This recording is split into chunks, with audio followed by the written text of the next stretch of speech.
الرجیم بسم اللہ الرحمن الرحیم۔ عزیز طلباء السلام علیکم۔ آپ صلی اللہ علیہ وآلہ وسلم نے فرمایا لعنت اللہ علی الراشی والمرتشی۔ آپ صلی اللہ علیہ وسلم نے فرمایا کہ رشوت لینے والا اور رشوت دینے والے پر لعنت۔ سنن ابن ماجہ۔ عزیز طلباء، آپ نے یہ حدیث سنی، آپ کو سننے سے بھی اندازہ ہو گیا ہوگا کہ اس میں کتنے سخت الفاظ آئے۔ لعنت اللہ، اللہ کی لعنت۔ اب یہ جو لفظ ہے نا لعنت کا، یہ بہت زیادہ بڑا لفظ ہے، اور دین اسلام میں ان جگہوں پر بولا جاتا ہے جو افعال انتہائی کبیح ہوتے ہیں، جو بہت زیادہ خوفناک ہوتے ہیں، جس طرح اللہ تعالیٰ نے قرآن مجید میں فرمایا لعنت اللہ علی الکاذبین، جھوٹوں پر اللہ کی لعنت ہے۔ اسی طرح رسول پاک صلی اللہ علیہ وسلم نے فرمایا کہ رشوت لینے والا اور دینے والے پر اللہ کی لعنت۔ یہ عزیز طلبہ بہت بڑی وارننگ ہے۔ اور ایک اور حدیث ہے الراشی والمرتشی کلاہما فی النار، رشوت لینے والا اور رشوت دینے والا دونوں جہنمی ہیں۔ کتنی سخت باتیں ہیں، اور یہ سخت باتیں کیوں کی گئی ہیں جب کہ آپ صلی اللہ علیہ وسلم رحمت للعالمین ہیں۔ وہ یہاں پر بھی رحمت اور آخرت میں بھی لوگوں کے لیے رحمت ثابت ہوں گے، لوگوں کی سفارش کریں گے، شفاعت کریں گے، اور اللہ کے ہاں ریکویسٹ کریں گے کہ یا اللہ میری امتوں کو بخش دے۔ لیکن وہ نبی اپنی زبان مبارک سے کہہ رہے ہیں کہ لعنت ہے اللہ کی رشوت لینے والا اور دینے والا۔ تو یہ بڑی خوفناک قسم کی ہمارے لیے تنبیہ ہے۔ اگر انسان کسی جگہ پر پہنچ جائے، ہمیشہ یہ یاد رکھنا چاہیے کہ جو کوئی کسی مرتبے پر فائز ہوا ہے وہ اللہ کی مہربانی سے وہاں تک پہنچا ہے۔ اگر اللہ تعالیٰ کی اس پر عنایات نہ ہوتی تو کسی طور پر کسی مرتبے پہ نہیں پہنچ سکتا۔ اب اللہ تعالیٰ نے اپنے فضل سے اس کو یہ اکرام کیا، وہاں بیٹھ کر وہ اپنے عہدے کا نجائز استعمال کرے، اور جو اختیارات اس کو کام چلانے کے لیے دیے گئے ہیں اس اختیارات کو ذاتی تصرف میں لا کر لوگوں کو بلیک میل کر ان سے رشوت لے، یہ کتنا بڑا ظلم ہے۔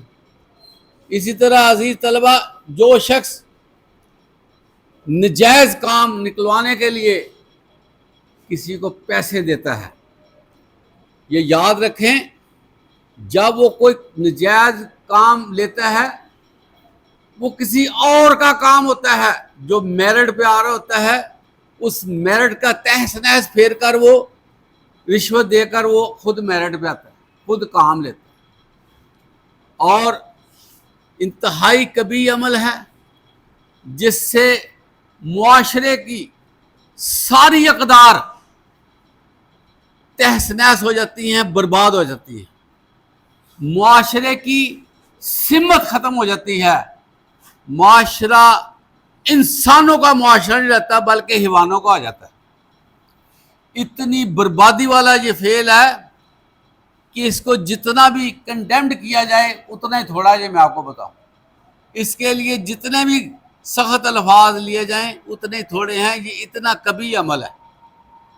تو اس لیے نہ تو رشوت دینی چاہیے۔ رشوت دینے سے کیا نقصان ہوتا ہے؟ بندے کی اپنی جو عمل کی طاقت ہوتی ہے وہ سلب ہو جاتی ہے. وہ سمجھتا ہے میرے پاس پیسہ ہے، مجھے کیا ضرورت ہے پڑھنے کی، مجھے کیا ضرورت ہے کمپٹیشن میں حصہ لینے کی، مجھے کیا ضرورت ہے اپنے آپ کو مختلف پریشانیوں میں دھکیلنے کی، میرے پاس پیسہ ہے میں نکل جاؤں گا. جس کے نتیجے میں جو ڈیزرونگ پرسن ہوتے ہیں، جنہوں نے جان کھپائی ہوتی ہے، جنہوں نے اپنے آپ کو وقف کیا ہوتا ہے، ان کے ارمانوں کا خون ہو جاتا ہے اور ان کی نسلیں تک متاثر ہو جاتی ہیں. وہ والدین جنہوں نے بہت پیارے طریقے سے اپنی سیکریفائز کر کے بچوں کو پڑھایا ہوتا ہے، وہ منہ دیکھتے رہ جاتے ہیں. ایک عام سا بندہ فائدہ اٹھا کر جو ہے وہ کامیاب ہو جاتا ہے. یہ جو لوگوں کو ابلائی کیا جاتا ہے عزیز طلبہ، یہ بھی رشوت کی ایک قسم ہے، کیونکہ ابلائی وہ کرتا ہے جس نے دوسروں سے فائدہ لینا ہوتا ہے. صاف ظاہر ہے کہ وہ ابلائی کر رہا ہو، اس نے دوسرے سے فائدہ لینا ہے، جس کی وجہ سے پھر وہ اس سے بڑا فائدہ لینے کی کوشش کرتا ہے. آخر میں عزیز طلبہ یہ میں بات کہنا چاہتا ہوں کہ ایک بندہ اپنے جائز کام کروانے کے لیے دفتر میں جاتا ہے، کسی ڈپارٹمنٹ میں جاتا ہے، کسی فرم میں جاتا ہے، وہاں پر اس کے کرندے وہ کام نہیں کرتے، آئیں بائیں شائیں کرتے ہیں، کل آ جاؤ پرسوں آ جاؤ ایسے گماتے ہیں. اگر وہ اپنا صحیح کام کروانے کے لیے کچھ اس کو پیسے دے دیتا ہے، وہ عزیز طلبہ رشوت نہیں ہے، کیونکہ اس نے جائز کام کروایا اور مجبوراً کروایا، مجبوراً پیسے دیے. اس لیے وہ گناہ گار نہیں ہوگا. گناہ گار وہ ہوگا جس نے اس سے پیسے لیے کام کے لیے، حالانکہ اس کو تنخواہ ملتی ہے، وہ پھر بھی لوگوں سے پیسے بٹورتا ہے. اور ایسا شخص جو ہے وہ متون ہے، وہ پھنسے گا. جس نے جائز کام کرانا ہے وہ رشوت نہیں ہوگی اگر اس نے اس کو تحفہ کو پیسے دے دیے. بعض لوگ اس طرح بھی سمجھتے ہیں کہ یہ بھی رشوت ہے، اس لیے یہ بھی کلیئر کرنا ضروری ہے کہ یہ رشوت نہیں ہوتی، یہ مجبوری ہوتی ہے، جس کو ہم بخشیش کہتے ہیں. عام طور پر اس کو چائے پانی بھی کہہ دیتے ہیں. وہ ہوتا ہے کام پانے کے لیے کلچر بن جاتا ہے کہ اس کو کچھ نہ کچھ دے دو، وگرنہ ہماری فائل آگے نہیں بڑھے گی، ہمارا کام نہیں ہوگا. تو بہرحال یہ جو چیزیں ہیں یہ معاشرے کو روکتی ہیں، معاشرے کو تباہی کی طرح لے جاتی ہیں. عمل کی قوت ختم ہو جاتی ہے، 2 نمبری پروان چڑھتی ہے. لوگ جو ہے نا پھر شارٹ کٹ لیتے ہیں کہ ایسے چلو ایسے چلو، جس کے نتیجے میں جو اللہ کی برکت ہوتی ہے نا معاشرے پہ وہ ختم ہو جاتی ہے. برکت ختم ہونے سے موسمیاتی مسائل، بے وقت بارشیں، عجیب عجیب بیماریاں، گھروں میں بے سکونی، پریشانی، حالات ابتر، سارا کچھ ہے لیکن سکون نہیں ہے. بربادی کا عمل ہو رہا ہے، عبادت میں دل نہیں لگتا، ایک خام خواہ جسم بوجھ ہو جاتا ہے، مٹی بن جاتا ہے، دل پتھر کا ہو جاتا ہے. یہ بے حس معاشرے کی نشانی ہے. ڈپریشن ہوتا ہے، ڈس اپوائنٹمنٹ ہوتی ہے، بہت زیادہ غمگین مسائل معاشرے میں جنم لے لیتے ہیں جو پھر حل ہی نہیں ہوتے. اس لیے کوشش کرنی چاہیے کہ بغیر سفارش، بغیر رشوت کام ہو تاکہ ہمارا معاشرہ آگے بڑھے.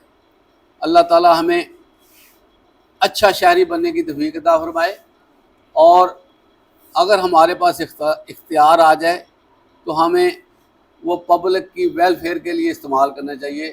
وآخر دعوانا الحمدللہ رب العالمین.